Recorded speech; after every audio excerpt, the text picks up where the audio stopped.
Assalamualaikum warahmatullahi wabarakatuh. Perkenalkan, nama saya Izhar Heri.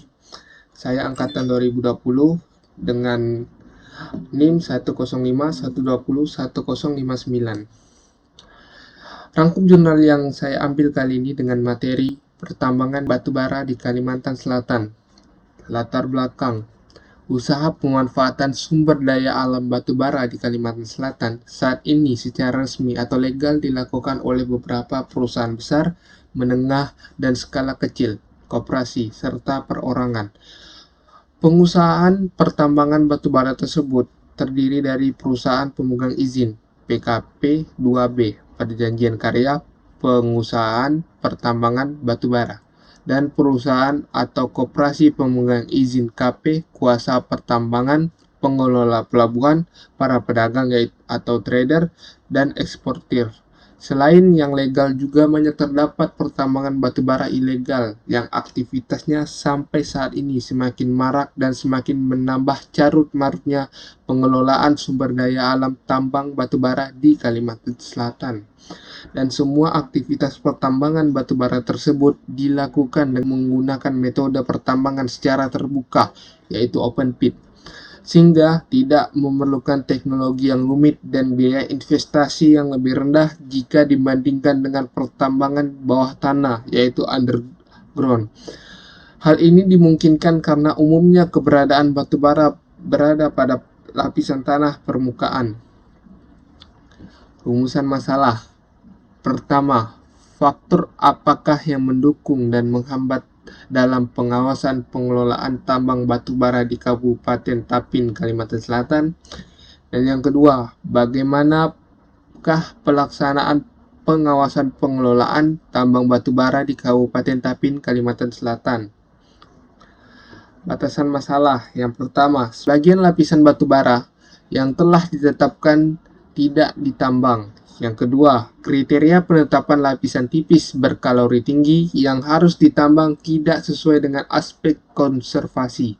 Yang ketiga, batubara berkalori rendah yang belum menjadi permintaan pasar dibuang atau tidak dimanfaatkan. Yang keempat, batubara berkalori rendah yang belum menjadi permintaan pasar juga dibuang atau tidak dimanfaatkan. Masalah tersebut di atas menyebabkan sisa sumber daya dan cadangan berjumlah masih sangat besar. Tujuan pertama, untuk mengetahui pelaksanaan pengawasan pengelolaan tambang batubara di Kabupaten Tapin, Kalimantan Selatan. Dan yang kedua, untuk menemukan faktor yang mendukung dan menghambat dalam pengawasan pengelolaan tambang batubara di Kabupaten Tapin, Kalimantan Selatan. Manfaat penelitian. Yang pertama, dari manfaat teoritis, yaitu untuk memberikan sumbangan kepada ilmu pengetahuan hukum, khususnya hukum administrasi negara. Dan yang kedua, secara manfaat praktis, memberikan masukan dalam pelaksanaan pengawasan pengelolaan tambang batubara di Kabupaten Tapin, Kalimantan Selatan.